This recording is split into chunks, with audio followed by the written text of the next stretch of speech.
Supongamos que estamos ante un manuscrito de 600 años. Pesa 690 gramos. Mide 23 centímetros por 17. El tamaño de un iPad con 6 dedos de grosor. Su encuadernación exterior es de piel de cabra, color beige. El interior está agrupado en cuadernillos. Pasamos uno a uno los pergaminos. Amarillean. Algunos están deteriorados. Hay algún agujero, algún roto. Algunas esquinas oscurecen. Hay páginas desplegables. Se abren formando una página doble y triple. En total son 252 páginas en las que se combinan texto e imágenes. De plantas, en tintas verdes y marrones, arcillosas. Las ilustraciones muestran muchas hojas de diferentes formas. Hay dibujos zodiacales con tintas azules, más plantas, círculos, cenefas, siluetas de mujeres. Algunas parecen embarazadas. Hay páginas solo con texto. El color del texto entre gris y beige. La caligrafía es muy pulcra, redondeada, de mayúsculas y minúsculas. Los caracteres de un tamaño equivalente a una fuente 12 en Word se identifican perfectamente, pero el idioma no lo conocemos. Ser Podcast y Podium presentan El Puzzle Voynich, un podcast de Tony Martínez y Roberto García.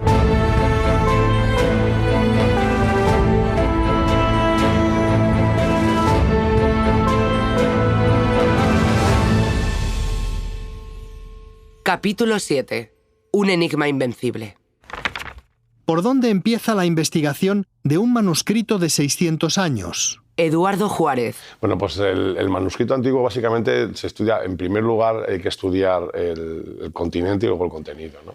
Entonces la materia escriptoria. Leonor Zozaya. La estructura del documento, cómo está escrito, cuál es su material, la tinta, etc. Cuando tú coges un documento antiguo, lo que tienes que saber es quién lo ha escrito, cuándo lo ha escrito, qué expone, por qué lo hace, a quién afecta y quién da validez a ese documento. Ese es el proceso de investigación de un documento para que sea veraz.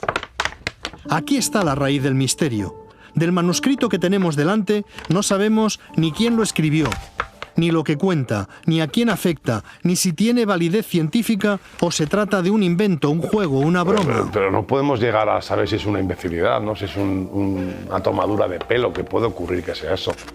Es el misterio que ha cautivado a investigadores de todo el mundo, profesionales y aficionados, como el librero del Hospitalet de Llobregat, con el que comenzó esta historia, Rafael Martínez Palacios. Bueno, este ejemplar me lo ofreció un coleccionista, amigo. Yo tenía una pieza que él estaba buscando, que era el breviario de Isabel la Católica. Es un libro que, bueno, a nivel económico es más valioso que el Voynich, pero más difícil de comercializar. Me interesaba mucho tener este libro, que no había tenido nunca. Es un libro sin fecha, sin lugar, sin frontispicio, sin documentación. Es la voz de Juanjo García Gil, el editor de Siloé, con sede en Burgos. Es la editorial que hizo el facsímil que ahora tiene Rafael. A mí me parece una maravilla y como objeto artístico es una maravilla. Siloé porfió durante años para obtener una exclusiva mundial. Los derechos para hacer la réplica exacta del manuscrito. Lo que verdaderamente apasiona de este libro, lo que apasiona es toda su historia anterior, toda su historia posterior, el objeto en sí. La de Siloé y el Voynich es la historia de una pasión. Juanjo García Gil y su socio Pablo Molinero pasaron años escribiendo cartas desde Burgos a la Universidad de Yale, que custodia el manuscrito original.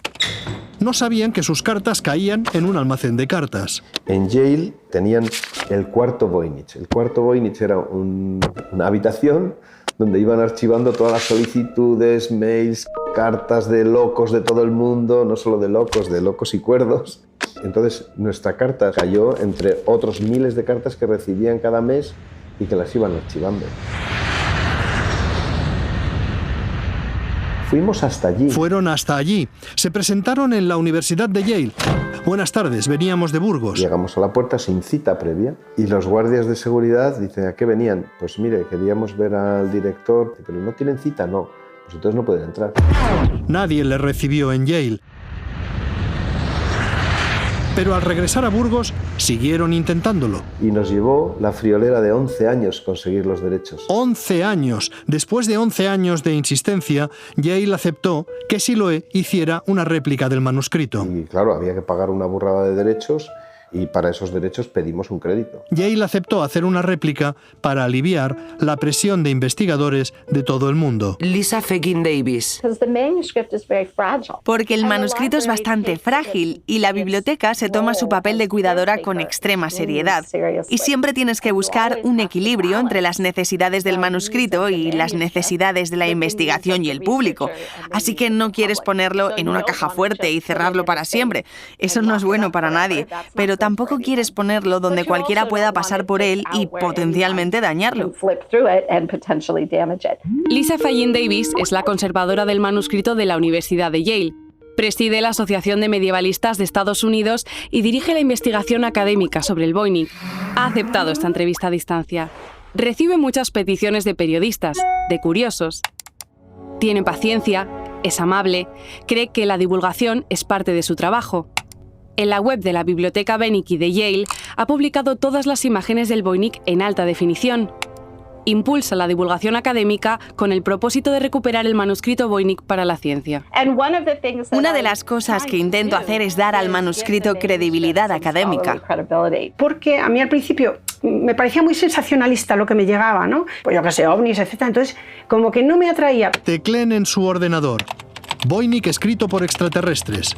Y entenderán por qué el mundo académico miraba con recelo al manuscrito Voynich hasta que comenzó la investigación de Lisa Fagin Davis. Entonces, cuando ya por fin llega la noticia de que Lisa Fagin Davis lo está estudiando, digo, hombre, por fin. En el pasado, para estudiosos de la Edad Media, no es que fuera algo malo, es aquello de que oyes hablar del Voynich, pones los ojos en blanco y dices, oh, el Voynich otra vez. Y yo lo veo como un objeto medieval realmente fascinante que merece un discurso legítimo y atención académica legítima. En el Voynich hay enigma por todas partes, no hace falta inventarse nada. Hay enigma por todas partes. Y el primero, el más elemental, el enigma que percibe cualquiera que no sepa nada. De los 8.000 millones de habitantes que tiene el planeta Tierra, ninguno sabe leerlo. ¿Qué es lo que dice este libro que un bibliófilo lituano, Wilfrid Voynich, encontró en un monasterio del norte de Italia en el año 1912? El gran problema, por supuesto, es el texto, el hecho de que no se pueda traducir y no se haya traducido en 100 años, a pesar de los ordenadores y de muchos lingüistas muy profesionales. A Jerry Kennedy le presenté en un capítulo anterior de esta serie. Es escritor, descendiente de Wilfrid Voynich y de Ethel Bull. A Jerry Kennedy le hablaron de unos parientes interesantes. Así que pensé, bueno, algún día lo investigaré. Y un par de años después empecé a mirarlo en Wikipedia y en Internet, y me enganché. La investigación personal le llevó a publicar un libro sobre el manuscrito Voynich en el año 2004. Pero nadie más había pensado en escribir un libro, así que lo hice yo, y tuvo bastante éxito. Y según iba leyendo sobre el tema, descubrí que había toda una familia de gente conectada con Voynich, y también conectada conmigo. The Voynich Manuscript. El libro se convirtió en un fenómeno editorial. Está muy bien que hay libros de divulgación. El que más me gusta es el de Jerry Kennedy y Rob Churchill. Fue recogido por la televisión, la radio y los periódicos, y poco a poco más y más gente empezó a investigarlo, tanto de una manera profesional como de una manera amateur. Así que hay un montón de gente por ahí. Yo les llamo los voynicheros, ya sabes, gente por ahí muy ocupada, buscando por todas las vías posibles sobre algo tan misterioso. A partir del libro de Kennedy hubo una explosión de voynichers, aficionados al Voynich en todo el mundo. Muchas páginas en internet, en castellano, en inglés, en alemán, que están permanentemente debatiendo sobre el Voynich. Mucho friki, entre comillas. Frikis, profesionales, aficionados, cada cual encuentra su misterio. Entonces el Voynich es un libro casi infantil, es como una enciclopedia también, esa distribución, una enciclopedia de botánica o de astronomía o de medicina. Según los dibujos hay plantas que no existen, ni han existido nunca. Plantas imaginarias. Este misterio tiene explicación. Las enciclopedias medievales no eran necesariamente realistas. María Ángeles Martín Romera. Por ejemplo, si pensamos en un bestiario medieval, pues un bestiario incluye también lo que nosotros consideramos animales mitológicos. Y no quiere decir necesariamente que ellos creyeran que esos animales existían, pero eran parte, digamos, del catálogo de animales dentro del saber que, por lo tanto, debían de ser incluidos dentro de un bestiario.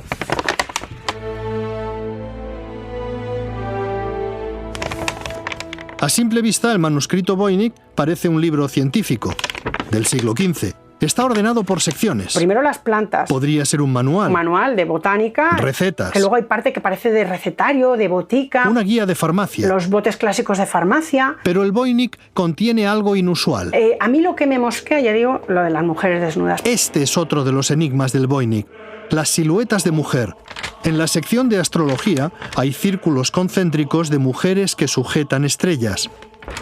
En la sección de farmacia, grupos de mujeres desnudas se bañan en una lengua verde. En otra página, mujeres semisumergidas en un lago azul. Mujeres conectadas mediante tubos. Mujeres, mujeres y mujeres en grupo. Si el libro no tuviera eso, colaría perfectamente, pues ya está, un manual de botánica. Que al fin y al cabo tú ves que es un herbario y tú ves que en estas páginas se está hablando, vamos, impepinablemente de la planta. Pero tanta mujer desnuda es una cosa que en baños, bañándose. También están esas extrañas imágenes de mujeres desnudas, pequeñas y regordetas, en charcos de líquido.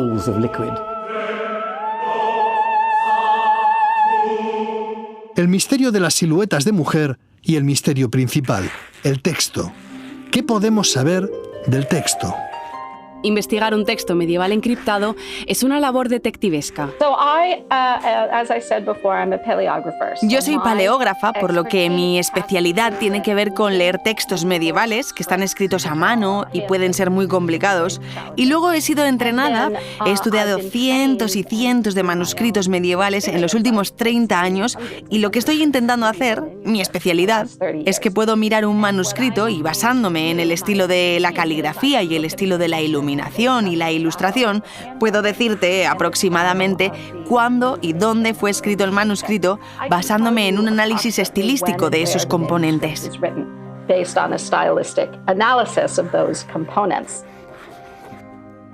Entonces, cada momento histórico tiene su tipo de letra y no te sales de ahí. Un tipo de letra se ha podido usar durante un siglo entero. Una persona que escribe en el siglo XII no escribe como le da la gana. Escribe siguiendo unos patrones establecidos. También hay letras híbridas, no se deja de usar una letra y se empieza a usar otra de un día para otro.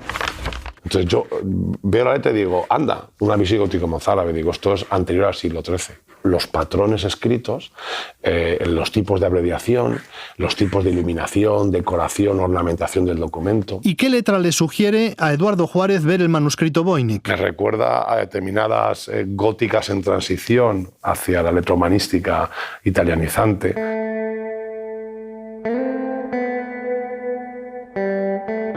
Lisa Fellin Davis añade precisión sobre la escritura, después de años de investigación. He pasado varios años estudiando la caligrafía del manuscrito y he sido capaz de distinguir que trabajaron 5 escribas diferentes. Si 5 personas participaron en la escritura del Voynich, las posibilidades de una falsificación se reducen. Para hacer una buena falsificación tienes que ser muy bueno e invertir mucho dinero y mucha experiencia. Porque no solo tienes que falsificar la forma escrita, un calígrafo lo puede hacer muy bien.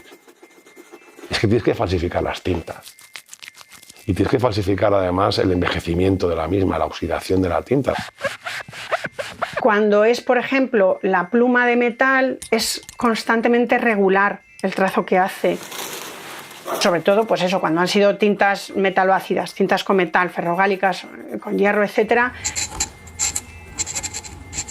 las tintas ferrogálicas, lo que les ocurre es que o bien se oxida la tinta, es decir, el metal que tiene va desapareciendo y se va disociando, o se corrompe la goma arábiga, entonces se quedan de color sepia y hay restos de bolitas de metal que se han disociado de la tinta. Si hoy en día algún falsificador intenta, hoy en día o en el 19, en el 20, intentan hacerlo, es muy fácil que alguien empiece a ver cosas raras, algo que cante por ahí más que la Traviata. Una persona muy cualificada para hablar de la dificultad de una falsificación es Juanjo García Gil, el editor de Siloé. Un facsímil es una réplica exacta. ¿Cuántas personas intervinieron en la réplica del manuscrito Voynich que hizo Siloé? 170 personas.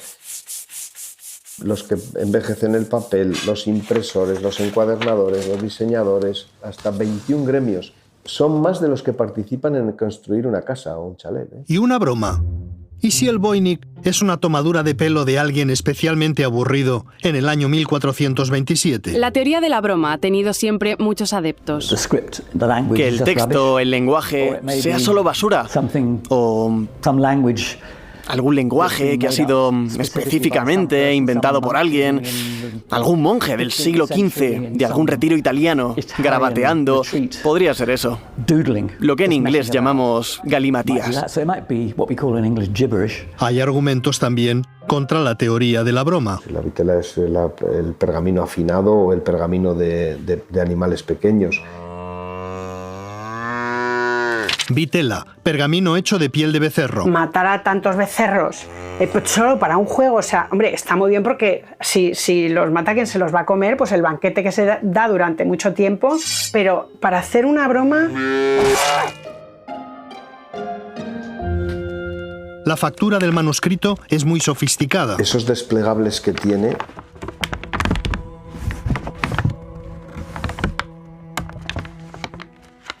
son revolucionarios para la época. Estamos hablando de 1400 y pico cuando se hace.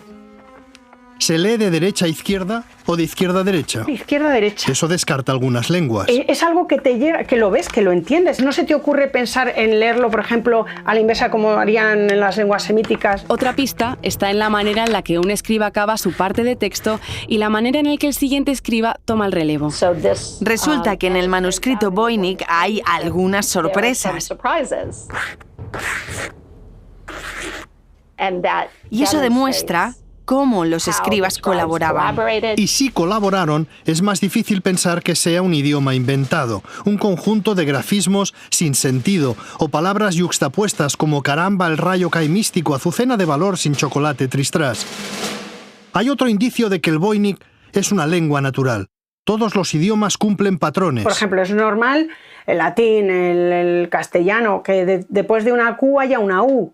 O después de una S haya una vocal. Todos los idiomas del mundo repiten palabras con una determinada secuencia matemática. Entonces te dice que las palabras que más se repiten en un sistema lingüístico pues se relacionan entre sí en base a una progresión geométrica. Entonces todo ese tipo de frecuencias se estudia y se deduce qué puede ser una lengua natural y qué no. Y en el caso del Voynich... Entonces parece ser que estadísticamente sí que parece una lengua natural. El texto del Voynich es compatible con un idioma natural, no inventado, pero podría ser un idioma no alfabético. El alfabeto, muy pocas sociedades tenemos alfabeto. Puede ser un idioma desconocido. Oye, nadie ha sido capaz de descifrar algunos de los dialectos celtibéricos e ibéricos en España. Nadie sabe el origen del euskera. Más posibilidades. Que sea una lengua perdida. O más difícil todavía, que la lengua del Voynich, el voiniqués, sea una escritura que no se habla. Pero luego a lo mejor hay una escritura que no tiene una correspondencia hablada. O todo lo contrario, una lengua transcrita fonéticamente. ¿Te acuerdas cuando éramos niños y hablábamos en inglés guachi guachi? Pues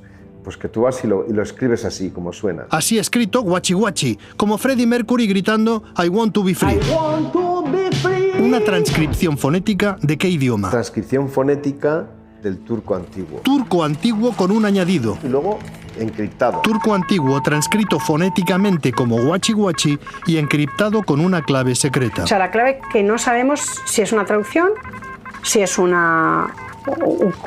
código cifrado. Hace 500 años que intentamos descifrar algo que no sabemos si está cifrado.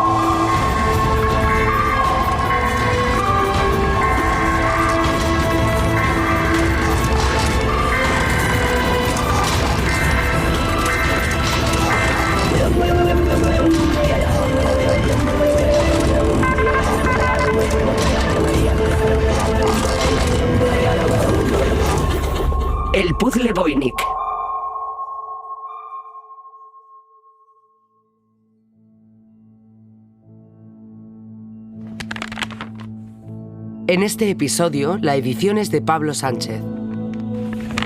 La realización, ambientación musical y sonora, Pablo Sánchez y Roberto García.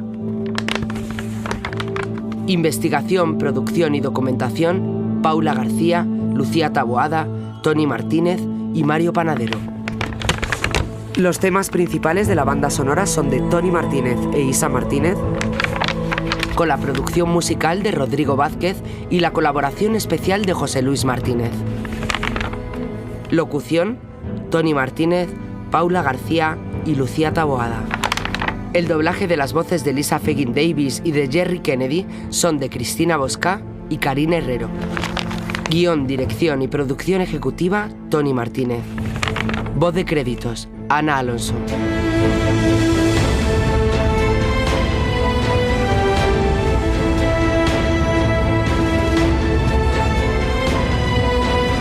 El puzzle Voynich es una producción de Tony Martínez.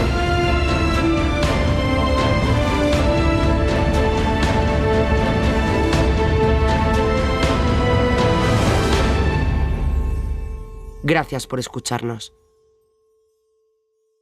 Para finalizar, un agradecimiento a las personas que han tenido la amabilidad y la generosidad de participar en este episodio. Eduardo Juárez, catedrático de Historia Medieval, paleógrafo, especialista en la historia del secreto. Leonor Zozaya, profesora de Paleografía en la Universidad de Las Palmas de Gran Canaria.